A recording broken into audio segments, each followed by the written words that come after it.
அனர்த்தத்தின் காரணமாக வந்து பலர் குடும்பம் இடம்பெயர்ந்தாங்க. இடம் வந்து சில உதவிகள் அவங்களுக்கு கிடைச்சிருந்தாங்க. ஆனால் வந்து வெளியில வந்து இடம்பெற வேண்டிய ஜிஎஸ்க்கு நன்றி. அதே நேரத்தில் உங்களோட நிறைய கலைகள் அதை என்னன்னு சொன்னால் எல்லோருமே வந்து வெள்ளத்தால் நாங்கள் பாதிக்கப்பட்டிருக்கிறோம். ஏதோ ஒரு கவலைகளோட ஏதோ ஒரு இயக்கத்தோடு நாங்கள் எல்லாருமே இருப்போம். அதே நேரத்தில் இப்போ ஜிஎஸ் சொன்ன மாதிரி அதான் முக்கியம். கேம்புகளுக்கு போய் இருந்த ஆட்கள் எல்லாருமே கவனிக்கப்படுறதுக்கான வாய்ப்புகள் நிறைய இருக்குது. ஆனால் வீடுகள்லேயே கேம்புக்கு போகாமல் வீடுகளில் தங்கி இருக்கிற ஆட்களுக்கு ஏதாவது உதவி செய்ய வேணும்னு சொல்லி உங்களோட ஜிஎஸ்ல கேட்ட நேரம் அவர் தான் எனக்கு இப்படியான ஒரு ஒழுங்கை ஏற்படுத்தி கொடுத்தது. அது ஆனால் சின்ன சின்னனா தான் உங்களுக்கு சேரும். மற்ற கம்பெனிகள் மாதிரி காசு போட்ட உடனே கோடிக்கணக்கில் வருமானு ஏமாந்து போயிடுவீங்க. இப்போ இது நான் தொடங்கிகள் எல்லாம் பார்த்தீங்கன்னா ஒரு 10,000 போட்டு $30 தொடங்கினேன்னா தொடங்கின நேரம் எனக்கு ஒரு நாளைக்கு 120 ரூபா தான்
உங்களுக்கு இந்த நேரத்தில் நாங்கள் நன்றி தெரிவித்துக் கொள்வோம்.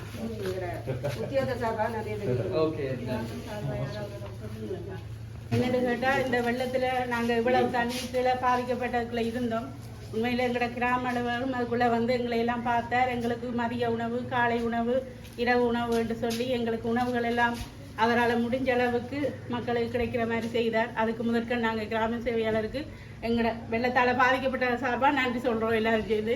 மற்றது இந்த இதில் எங்களுக்கு இந்த ஒரு உணர்வு பொரிய தந்து இப்பத்திய சூழ்நிலைக்கு எங்களுக்கு ஏதோ ஒரு உதவி செய்த இந்த நிறுவனத்துக்கும் நாங்கள் முதற்க நன்றி சொல்கிறோம். மற்றது எங்களோட எஸ்டிஓ, எங்களோட சமத்தி உத்தியோகத்தர் எல்லாருக்கும், அபிவிருத்தி உத்தியோகத்தர் எல்லாருக்கும் இந்த வேலையில் நாங்கள் நன்றியை சொல்லிக்கொள்கிறோம்.